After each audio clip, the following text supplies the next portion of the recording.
Are you 100% sure you'll wake up tomorrow? Industry is moving very, very fast. Degree is not the finish line for you. It's just a starting point now. 5 years back, we never knew what is prompt engineering. The world will be divided into two types of camps, people who know AI and people who don't. They will keep on changing.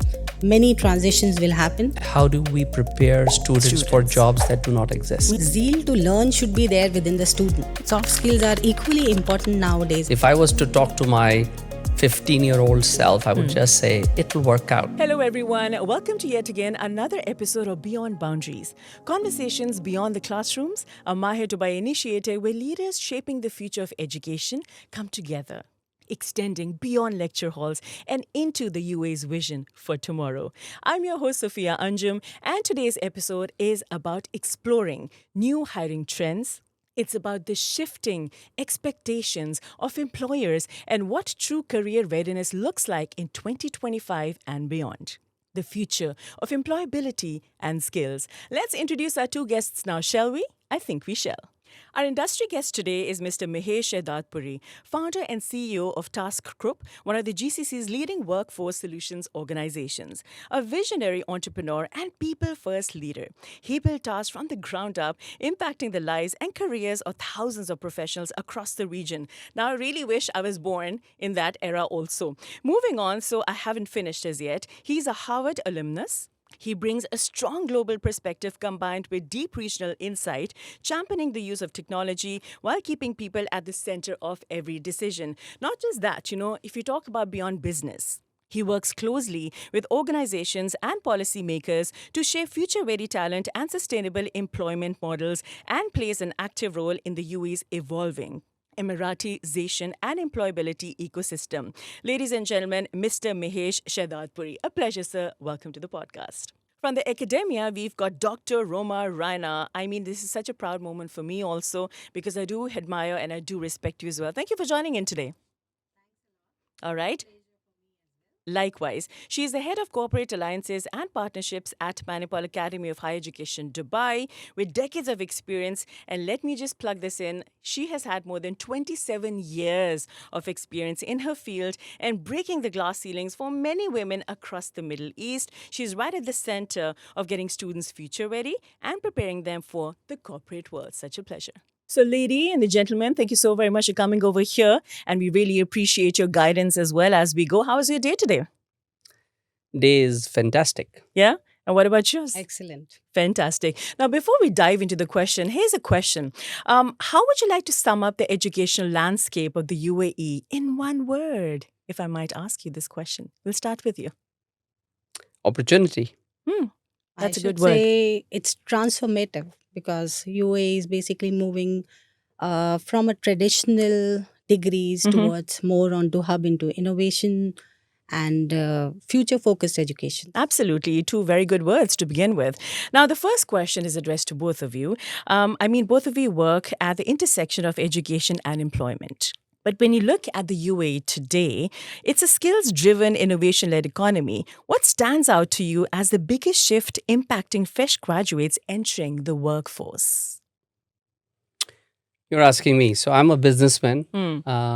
I run a human capital firm. We recruit a lot of people. We recruit a lot of fresh graduates, if that's your question. We recruit hundreds of people per month.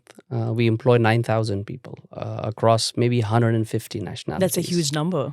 So we have a lot of experience with people and with recruitment.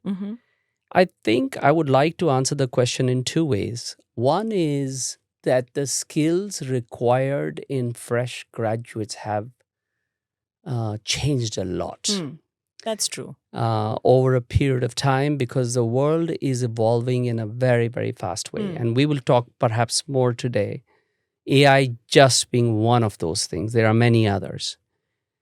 On the other hand, the basic competencies continue to remain the same. You want somebody to be personable. You want, in the old days, we used to call them interpersonal skills. Yes. You want people, most importantly, what I look for now is, can you see a problem and solve it, whatever the problem that might be? Yeah.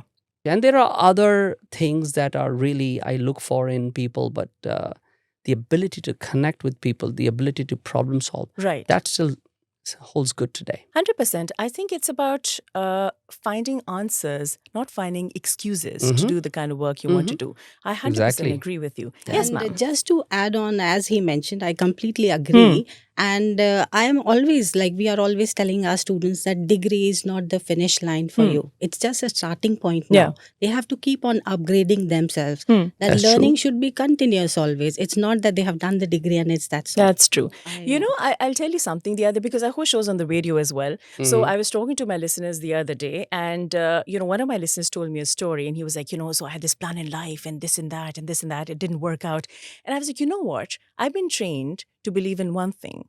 If plan A doesn't succeed, there's plan B, C, all the way till Z. Just make it happen. So with that, that brings me to the next round. From an employer and outsourcing standpoint, I'll ask you this question, sir.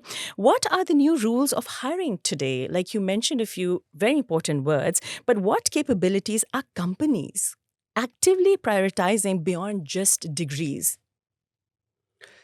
I mentioned some of them, but Yeah. I would turn around and answer the question in a very different way. Our company has actually developed an agentic AI recruiter system. So you'll be surprised, a few companies today, and in the next 1 year, hundreds, maybe thousands of companies will be using AI recruiters. Right. So our recruiter interviews the candidate, interviews the candidate Right. without human bias. And you might think, what questions is that AI agent asking? And it holds a full conversation with you and will ask you questions based on your answers. So there are no set questions.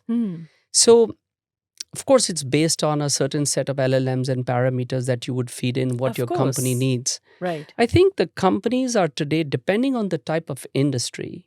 So, for example, if you're a consulting company, maybe you require a certain validated person who has very strong academics, because you think that when problems are thrown at that young person, they need the ability to gain gray hair quickly. So they have to be fundamentally having gray cells. Yeah.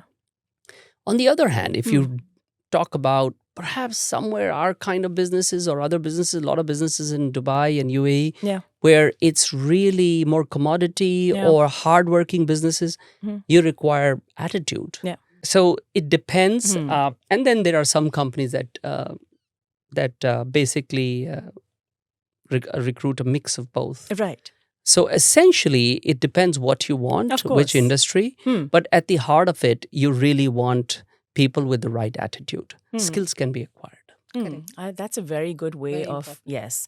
explaining things to the students these days as well. Thank you for that. So moving on, and carrying the same conversation forward, Dr. Roma, when you hear about these evolving hiring expectations, how is Manipal adapting its curriculum, corporate alliances, and skill-building programs to stay ahead of this path? So we have career readiness program, and as he mentioned, it's very important that we have to develop the skills. Yeah. So we always keep on enforcing on building the skills. Right. As he mentioned, correct attitude, adaptability, continuous learning, problem solving is one of the most important thing. I'll just give you an example. I remember just last 5-6 months back, we arranged an internship for a mechanical student. Okay. He went there, he was given a task, and after that, out of the box, he started basically getting involved in certain other things, Right. which were not restructured in the company. I'll not name the company right now. So what happened? He basically tried his own way to make it all structured, making some softwares over there, though he was a mechanical student. Right. And he upgraded all the system and he gave it to them. So the company called us, and every time they are calling and they are asking us, I need that kind of a person. Do you Right. have more students like that? So that's what Mr. Mahesh mentioned, that it's not only the degree and the curriculum that we are teaching. We have to go out of the way beyond the boundaries so that we are preparing our students, and we are getting those kind of students who have that curiosity to learn. Continuous learning is very important. 100%. And I do believe that the world has changed drastically since the past decade or so. Yes. Right? That brings me to the next question. Do you think the gap between what universities teach and what employers need is shrinking? Or is it widening as the world moves faster? So, what does true alignment actually look like? Oh, enlightenment. Enlightenment is with Gautam Buddha. Alignment. Alignment. Oh, so you said alignment. No, I think the gap, in my humble view, has always been there. Depending on the university, large or small, but the gap is always there. Yeah. I think nothing wrong, but just a fact, I think academia, by the nature of academia, moves at a much slower pace. And industry moves at a much faster pace. What is happening now more and more, the industry is moving so fast. It's just hard for academia to keep up. Is the gap shrinking? I don't think so. Is it widening? Perhaps so, because industry is moving very, very fast. That's correct. If your question might be, how do you reduce the gap? I think the academia can do more in terms of involving students with industry early on. Right. Even when a kid is 16 or 17, joins college, get them involved even at that stage. Yeah. Normally, some universities have co-op programs. Very few I've seen formal co-op programs where the university says, I will place you for 1 year or 6 months outside. That's rare. Doesn't happen very often. Now I think universities actually have to wake up to this fact that the earlier, the better. I am on the board of a very large US university, and we constantly debate how do we prepare students for jobs that do not exist. Yeah, true. So it's working closely with industry. Absolutely. That the students will get prepared. 100%. So same question for you. From academic point of view, I must say that yes, we are trying. As you mentioned, we cannot basically remove the gap. Gap will always be there. But yes, the constant efforts are there to reduce the gap. And I must say it's dynamic. As he mentioned, industries are changing very fast. Yes. But parallelly, academicians are also mindful of that we should not basically have a larger gap over there. Right. So that's why we are continuously connected with industries. We are having industry advisory boards so that any changes required in the curriculums are done so that we are making our students ready for the job. 100%. So just a quick add-on. One thing that academia has very well, better than industry or bulk of the industry, is innovation. Right. The capability to invest or to debate or to work in the innovation.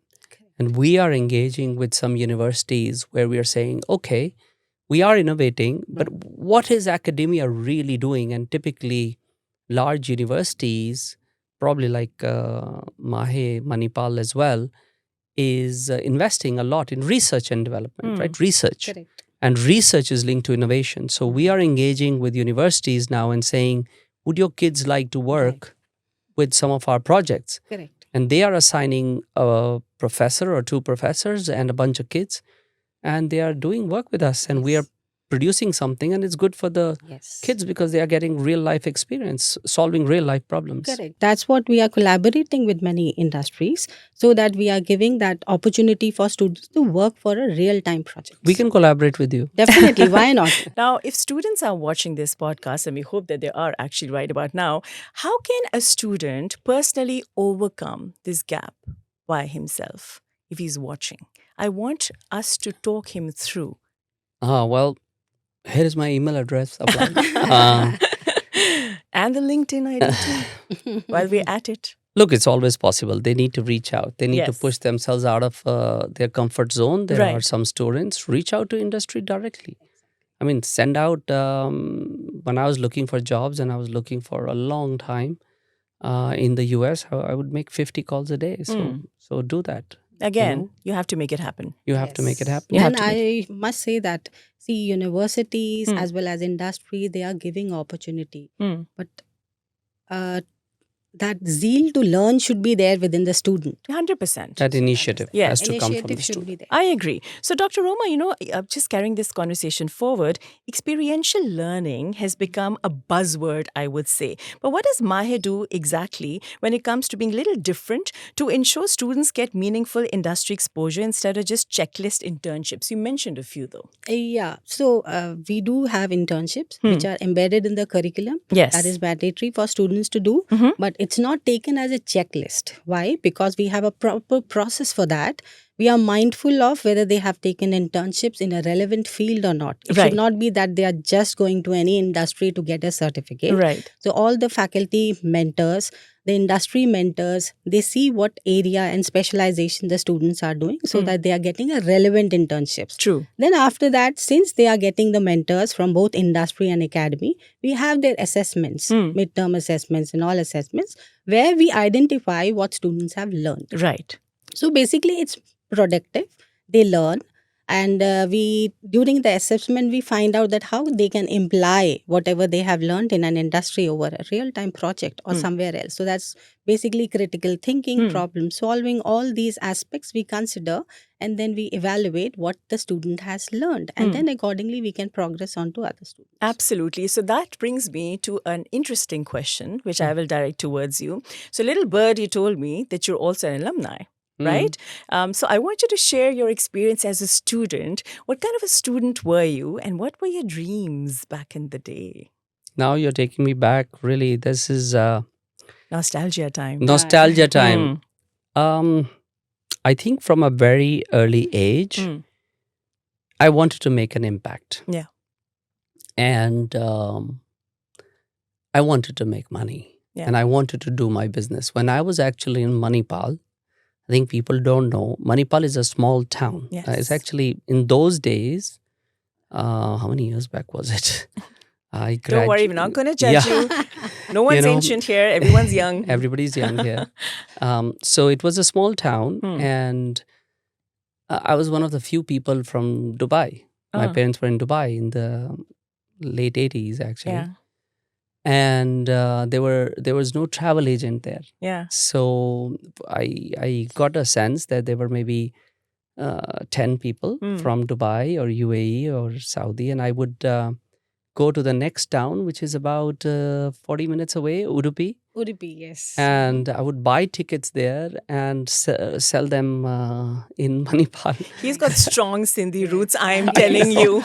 And I would make the money for my ticket back and forth. So I wanted to do my own business. I wasn't prepared. I didn't know what I had to do. Yeah.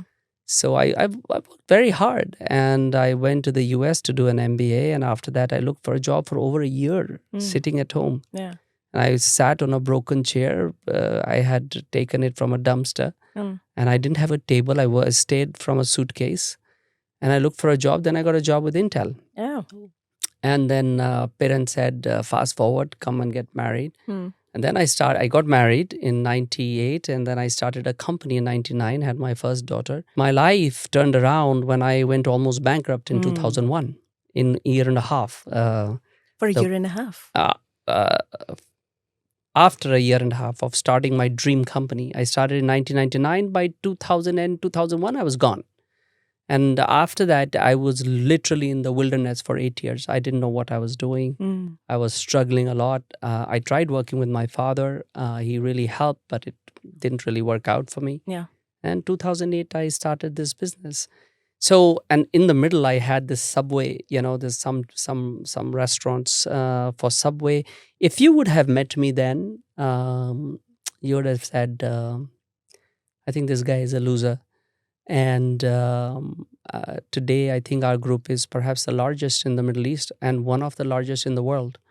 So it's a journey. And what I said at Manipal in 2019, when I was invited to speak for the commencement, is that, every failure, they say, teaches you, of course, but you don't know in that cave you're moving ahead, but you're moving ahead. Believe in yourself that you are moving ahead. And I'm a guy who never gives up, I would just never give up. Yeah, that is correct. So, when graduates come to task for placement or project opportunities, what differentiates the ones who succeed from the ones who struggle? Now that we know your story also into perspective. Mm. TASC is a unique place. Hmm. For the 18 years we've grown, we grew from zero. We're a large company now, and we've grown 30% CAGR, compounded annual growth rate, for 18 years. Yeah. So we're doubling our company every 3.5 years. Hmm. So it's a very fast-paced world. It's a very demanding world. Not everybody enjoys or thrives. But at the same time, it's a world where we invest a lot in kids and people. I mean, we have Harvard professors coming and teaching us every month. Yeah. Some on Zoom, some in person, by That's the way. brilliant. So it's very rare That's for brilliant. Yeah. sort of SMEs to have that. So what would make a person thrive? You should enjoy getting outside your comfort zone. You should enjoy learning. You should enjoy the fact that I believe that life is indeed short, and I ask people, are you 100% sure you'll wake up tomorrow? So what we have is today. Yes. And we have to make the most of today. And we have to make an impact. Our purpose is creating opportunities, impacting lives. So it's a sort of shared value system. Yeah. Do you like this kind of an environment? And if it's a yes, then we welcome that. That is brilliant. That is wonderful. So, Dr. Roma, I now come to you and to MAHE specifically. How is MAHE preparing students for emerging roles that didn't even exist a few years ago? Because you talked about how fast everything has changed. And are universities now expected to somehow forecast the future? So, if you are talking about exactly the job roles, we cannot forecast what kind of job roles will be there. Like 5 years back, we never knew what is prompt engineering, That's so AI, true. all these things are coming up new. So, what I feel is we have to train and prepare our students to adapt, and so that they are adaptive for learning. They're basically adapting themselves for any kind of a change that is happening. Right. And we have to build strong foundations for them, so that wherever they go, how many transitions they are making in their life, in their careers, it's not only one kind of a job that after MAHE they'll go. They will keep on changing. Many transitions will happen. They have to succeed in all those transitions. Right. So we have to prepare our students, make their foundations so strong, make them like they can have critical thinking, problem solving, as he mentioned right now. Right. All these attributes are very important so that they are able to succeed always, entire of their life. Soft skills are equally important nowadays as 100%. I agree with you. So, since you touched upon the topic of AI, that brings me to a very important question. The other day on my show, I was asking my listeners a question that do you think that AI is more like an ally, or do you think it's going to be threatening your jobs and taking the jobs away from you? And we had a very interesting discussion. So, my question is, in that context altogether, is AI actually threatening jobs or changing the kind of roles and skills that will be in demand? The answer to all of those questions is yes, yes, yes. It is threatening jobs, and it is creating new jobs. And you may have heard, I'm not saying anything new, the world will be divided into two types of camps: people who know AI and people who don't. Yes. It is so I'm in the human capital business, and it's a very serious threat to us. So we have already developed AI agents, and we are going to our customers and saying, if 100 people are with you that we have outsourced and they are solving a problem, what is the problem that you're trying to solve? Maybe it can be done with 70 people, but 30, the job of 30 will be done by one AI agent. So it's humans in the loop, we call it. So yes, I believe we will suffer a little bit before we start to pick up again. I believe that, some of our businesses, the entire service industry, the biggest companies in the world employing hundreds and thousands and 100,000 people doing coding or consulting, I think will go down a bit, and then we will prosper. And the reason I say we'll prosper is because AI is creating a world of abundance, is creating a world of productivity. So we'll come out happier. But I think the path is a bit challenging for the next couple of years. Absolutely. Now, Dr. Roma, coming to the parents. Now, parents today are extremely career focused for their children. Okay, I'm not sure if they want to show off that, my daughter did this and my son did that or something of the sort. But what shifts are you seeing in what parents and students expect from university in 2025 and beyond? Uh, if I talk about my personal experience during the open houses Yeah. when we are like dealing with parents, they are very much aware like what the future would be ahead, Yeah. and they have done their own researches in all areas. So they will be having lot many questions, Yeah. which will be asking what would be the future of my child, about employability, about internships, who will be providing internships, are you having the latest technologies there in your labs, what is the infrastructure, what are the facilities that you have. So they are very mindful because they want to give a meaningful education to their kids. Fantastic. So they are aware, and definitely they have all these questions, they have done their research, they will come back and then decide that yes, this is the right place for my child. Lovely. And that's how it should be also. Yes. Thank you for explaining that to us. So, sir, we often talk about universities keeping up, but let's talk a bit about the industry area as well. What responsibility does industry carry in shaping and supporting the next generation, the Gen Z workforce? That's a big question. You see, you have the whole spectrum of industry and businesses. The purpose of business is to make money, is to Yeah. stay profitable. Of course. But businesses are part of communities and they should support the communities and have some socially responsible goals. So if you're asking me what is the responsibility, first make money, because if you're not going to make money, then you don't survive. But then, we're all human beings, and in businesses we give jobs and create good environments, Yeah. create good workspaces, create good bosses, be ethical, live by some values. It's important businesses also don't exist only to make money, but make money the right way. This is very important. I think values are taught to children at home. The family is the first unit, but the Yes. businesses also hold on to it, right? What do you encourage? What do you tolerate becomes the norm. And things like that. I think it's very important to understand that anybody who works in your business, you're impacting their lives. They're Yeah. impacting their livelihoods and the people who depend on that livelihood. One thing I will say, which we haven't covered yet, and for parents and for businesses and Yeah. for the kids and the Yeah. kids who are watching, it's important in all of this and in all of this uncertain world and what is the right job is to have fun. Yes, of Yes. course. This is very important. We were Keeping having a this balance off-air is discussion as very well. important. Just to have fun. Once you Yes. start to earn money and have a responsibility of your Yeah. family, even then it's important to have fun. Hmm. Fun and happiness is right in the head. It's in Yeah. it's in the mindset. Yes. But the 4 years you Yes. spend here or whatever time, you'll make the best friendships. You'll have the best of times. You have the youth. You have the health. You have the energy. Yes. So make the most of it. Yes. Listen At to MAHE, him. we take a lot of care about well-being. So we have a proper balance between academics and, as you mentioned, the fun part. That should be there for the students. 100%. I think that's a tick mark for sure. Everyone would love to have fun over here. So now if we move beyond the word employment, what does career readiness truly mean in today's world, and who plays a bigger role in shaping it? Universities, employers, or students themselves? A lot of tools are available to students to craft the path that they Yeah. want to craft. I think the initiative lies with the student, with the person. And then the crafting, there are so many tools and mentors and buddy systems and companies, and there's a lot out there compared to when we were young. Yeah. We had to go to a library like You 3 mean hours away. younger. Younger, Don't forget that younger. part, please.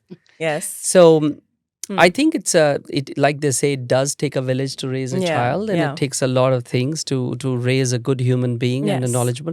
But the initiative at the age we're talking about lies with the student, what they want to do. It's in it. And also, I feel that mentors play a very important role.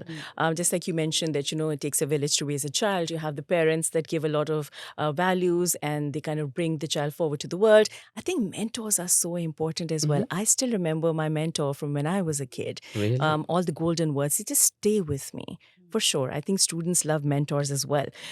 Which brings me to the next question, that if you look ahead 5 years, do you see the UAE's talent landscape evolving? What excites you the most about the graduates entering the job market over here? Another 5 years, yes, UAE is going to be a talent hub. They are going to attract talents from all around the globe. Yeah. And it is in line with the national government policy of E33. Yeah. That is Education 33, year 2033. They are going to attract a lot of prestigious universities over here. The ecosystem of entire UAE is going to be different in terms of education. Yes. Because more focus would be on research and innovation. Yes. And also it is there in the plan that the education tourism will become 10 times of what it is right now. So we are just going to find out a lot of opportunities for the students, for the graduates, and looking forward. And that's the most exciting part that everyone would be looking forward Absolutely. for. She's saying it with a smile, and I love that. Would you like to add something to it? Because now I'll bring towards the last tier of questions also. I think the UAE is providing an amazing environment and ecosystem for the best talent to migrate around the world. I think it will continue to evolve and grow. Silicon Valley is still Silicon Valley and Bangalore is still Bangalore. But having said that, there is more and more people coming to work here, live here. The standard of living, the security is so amazing. Yes. And the UAE leadership is very particular to, they know this. And actually, I or my company, we consult with the government on how to realize the D33 vision from a talent standpoint. How do we get more and more knowledge workers? And I think we are on the right track with what we're doing. I think it's also encouraging FDI. So more and more companies have to also come and invest here. I think the more universities, top class universities would also benefit. Yeah. Because the students that come out from those top class universities would add to the ecosystem. I think that's somewhere I think more investment perhaps can go. And like I believe IITs, one IIT is opening here and so on and so forth. But otherwise, it's a great place to live and work. Absolutely. And I also feel the landscape has really, again, changed drastically since the past 5 to 10 years, in particular in the UAE. Safety for sure. Even all the female students, whenever they come over here in Dubai, they feel that it's one of the safest places to live in the world. And secondly, the leadership. The leadership is fantastic and very fast forward as well.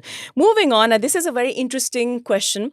Now, what not to do? That is the question. So, ladies and gentlemen, if you had to give one take-home message to students, universities, or even employees about what they should stop doing immediately when trying to prepare students to be future ready, what would it be? What not to do? We'll start with you, sir. Oh, what not to do? Yes. I think don't stress out too much. Yeah. If I was to talk to my 15-year-old self, I would just say, it'll work out. Just keep working hard. Yeah, that's a good one. Yes, ma'am. For graduates, I should say that they should not rely only on degrees. Yeah. So they have to work hard and develop some skill sets. What about the universities? Universities, again, in that case, universities should not only focus on teaching. They have to go beyond the boundaries. That's true. What. And if I talk about companies, yes, companies should not think that student is 100% ready for the job while they are coming out of an university. They need a bit of training in that case. And then after that, they'll get trained. So that training part is very important. They should get that opportunities through industry so that they can do well. Absolutely, absolutely. Now, on the flip side, what should they be actually doing? That is very, very important. So you mentioned something, don't stress out. So what is that one thing they should 100% be doing? Have fun.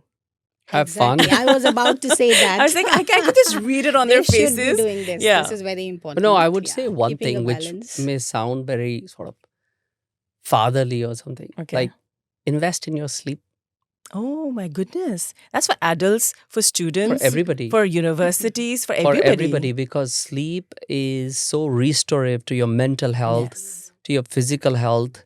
No, that's absolutely true. I think that's a very different way of looking at it. What about you, ma'am?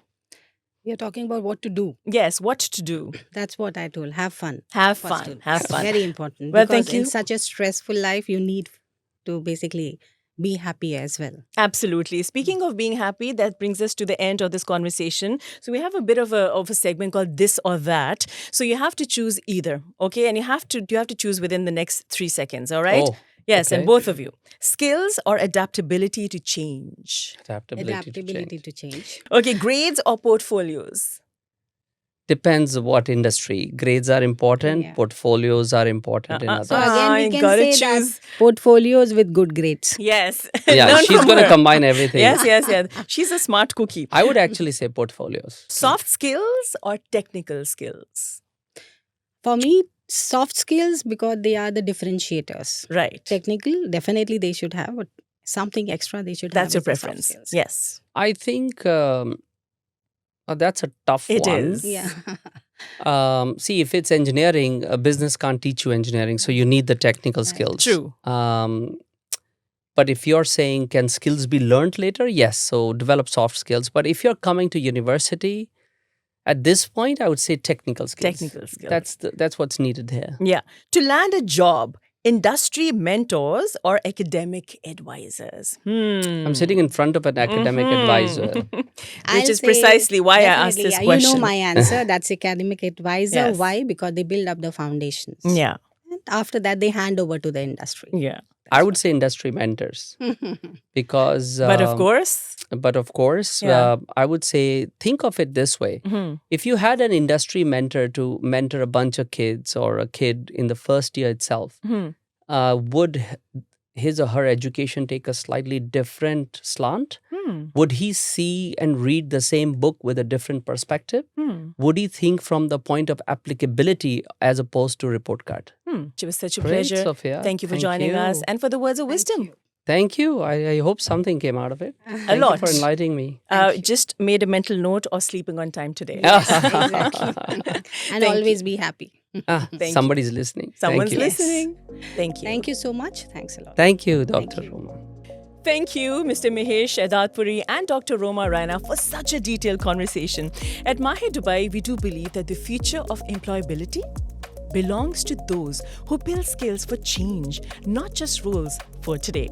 I'm Sophia Anjum, and this has been Beyond Boundaries. Till next time, keep learning, keep leading, and keep building the UAE of tomorrow. See you soon.